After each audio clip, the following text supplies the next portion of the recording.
Hi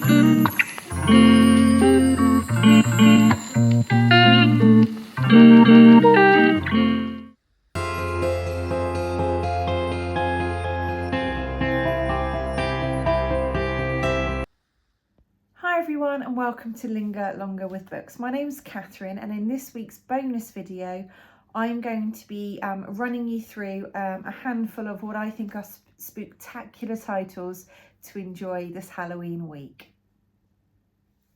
I can see from the pile on my lap I've got 5 fiction titles to share with you today. The first up is The Whistling by Rebecca Netley. It's been published by Penguin, and I think this is a couple of years old now. Let me just check. 2022.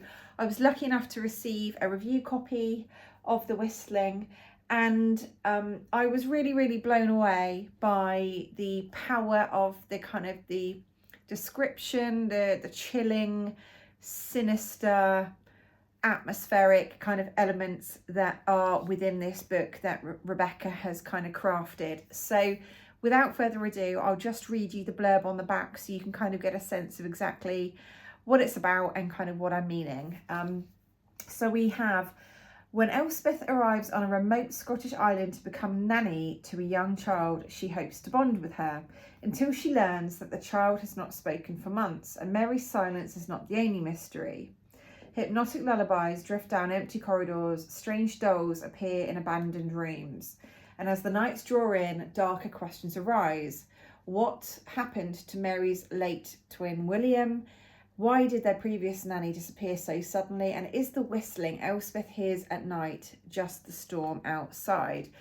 So essentially what Rebecca has brilliantly done is she has pulled together all of those unsettling, unnerving, things that go bump in the night that will really grip you to your core as the reader of this book, but also send a bit of a chill down your spine because, for example, we've got a strange, peculiar child who's not spoken for a long time. We've got a nanny. We've kind of got a remote, isolated, rural location.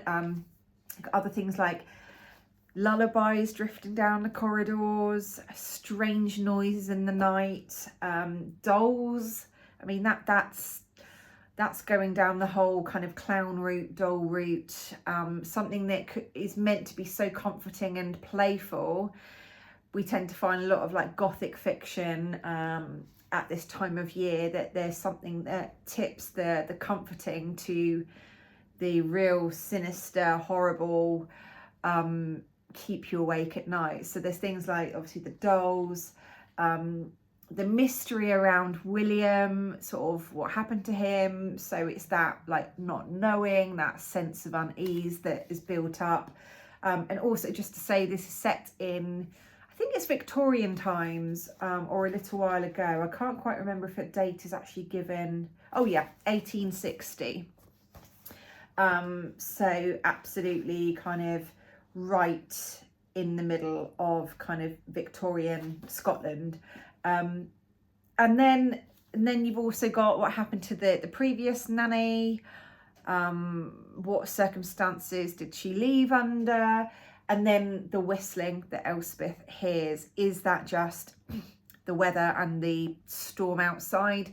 Which I do think can be a whole character in itself.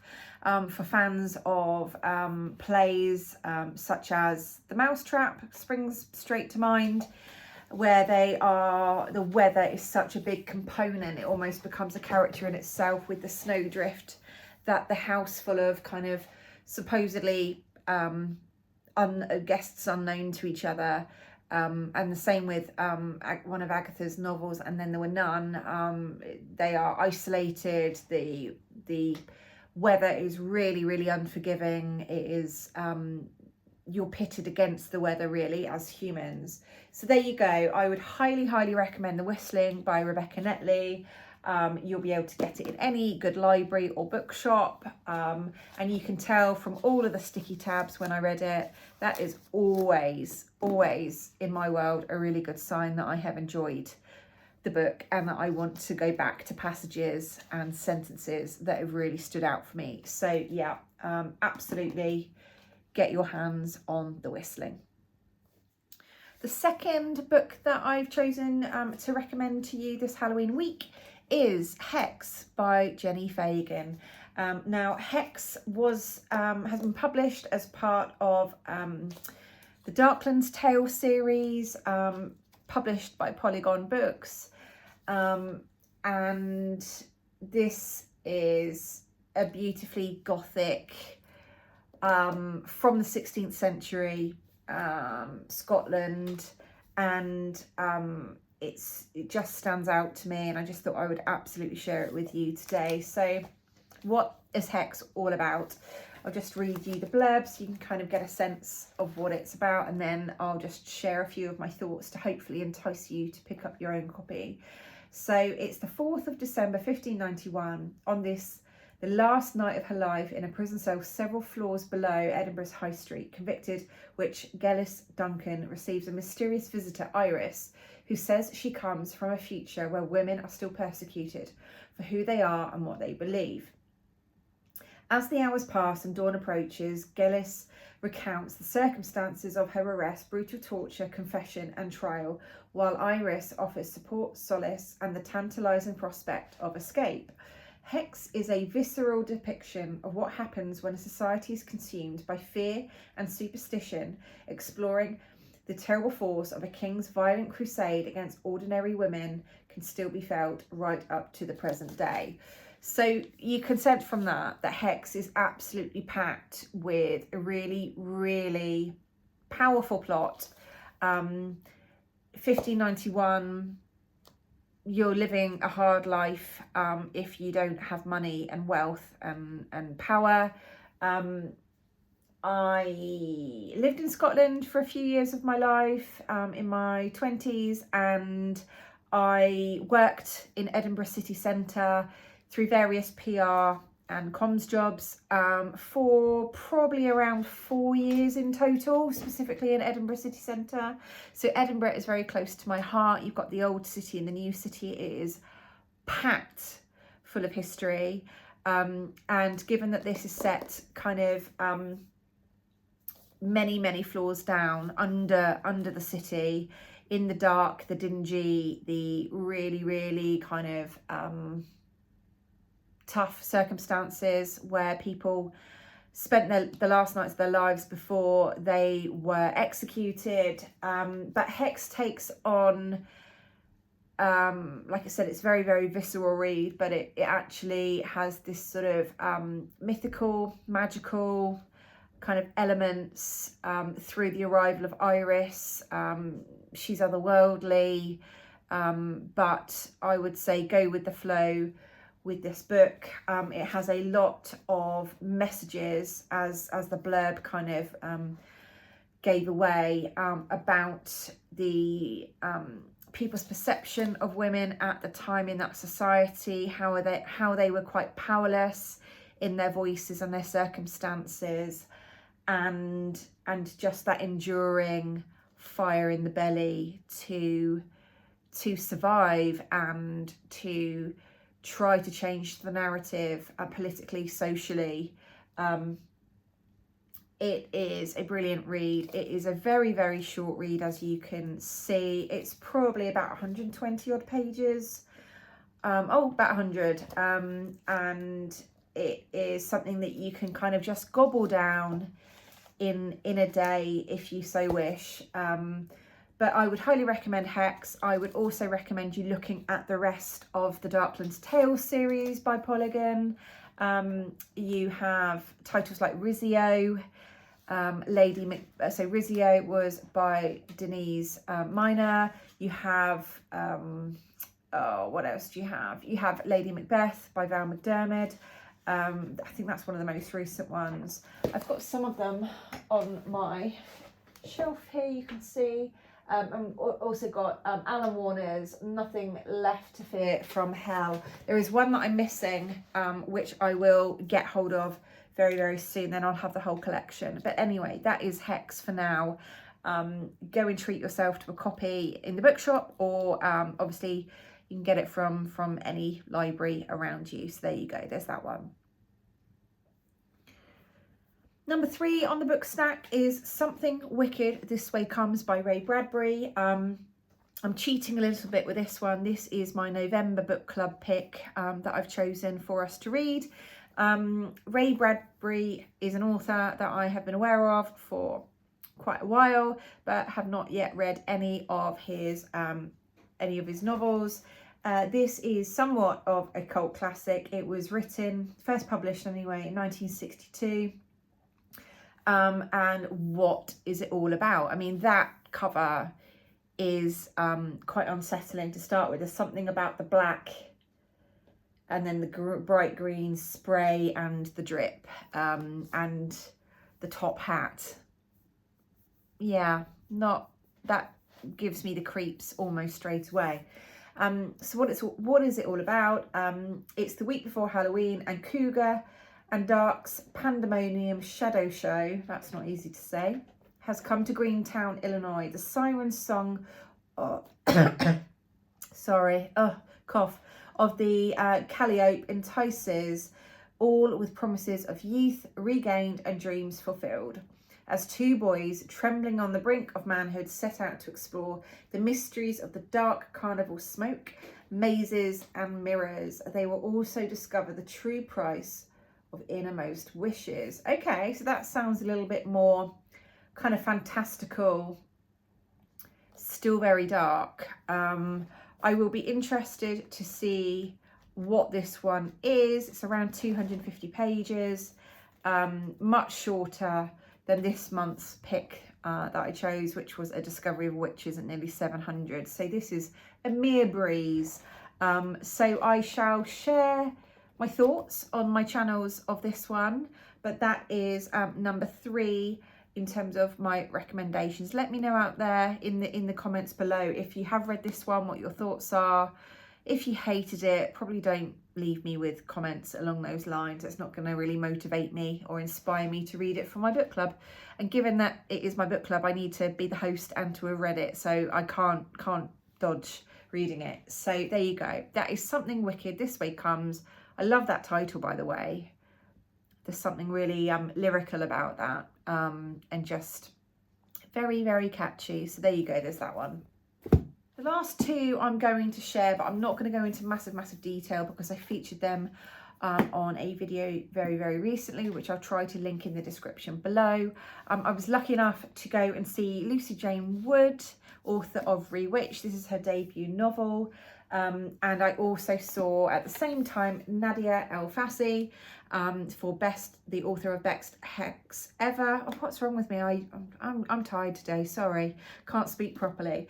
And these 2 brilliant debut authors were talking at my local Waterstones a couple of weeks ago now, it feels like, could be wrong. But Rewitched is all about Belladonna Blackthorne. She hasn't lost her magical spark, but she hasn't seen it in a while either. Balancing work at her beloved London bookshop, Luna Books, with handling her toxic boss and concealing her witchcraft from those around her, Belle is burnt out. Perfecting the potential of her magic is the last thing on her mind. But when her 30th birthday brings a summons from her coven and a trial that tests her worthiness as a witch, Belle risks losing her magic forever. With only a month to fix things and suspicion the dark forces may be working against her, Belle will need all the help she can get from the women in her life, from an unlikely mentor figure, and even from an infuriating coven watchman who's sworn to protect her. So that sounds really intriguing. I'm really kind of noticing the power of female friendship, of support. I'm really keen to get to this one very, very quickly. And then Best Hex Ever, still tongue tripped on that again. When it comes to love, sometimes the recipe needs a little magic. So this features Dina. She's a skilled kitchen witch and cafe owner serving magic-infused pastries to her loyal customers. Yes, please. But it's hard not to feel something is missing when you're cursed to hurt anyone who falls for you. That's a dilemma in itself, isn't it? How is she going to tackle that one? Scott is a museum curator recently back in London after a brutal breakup 2 years ago and is looking to make up for all the time he missed. He's determined to be the perfect best man at his best friend's upcoming wedding, but his plans take an unexpected turn when he meets the bewitching maid of honour. After a weekend in the countryside full of peculiar hedge mazes, palm readings by candlelight and a midnight Halloween ritual, there's no denying the chemistry between them. But there's just one problem. The hex still holds, and Dina knows that Scott is in danger. Can Dina break the spell before it breaks both their hearts? So, romance, kind of a dilemma, bit of a quest, sounds as same as Rewitched. There sounds some sort of encounters that are going to be difficult to overcome in terms of life, relationships. I think there's a lot that we can relate to in a lot of ways, even though we're not all real life witches. But I'm really, really keen to get to both of these very, very soon. It's just working full time and reading other books is a bit of a mission, but there we go. That I am not going to be despondent about it. I really want to keep these front and centre of my book trolley so they don't slip off my bookish radar. But there you go. There are five books. Okay, so there you go. There are 5 titles that I'm recommending to you to pick up this Halloween week. If you have watched this far, thank you very much for doing so, whether you're a returning viewer or you are new to my channel. If you are new, I would really appreciate you hitting the subscribe button and the like button. And for those who would like to come back and see more of my videos, I'd really recommend you hitting the notification bell so you can see when my videos go up. They tend to go up.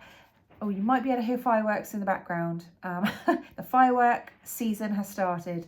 My videos go up normally at 8 AM on a Monday, that's GMT.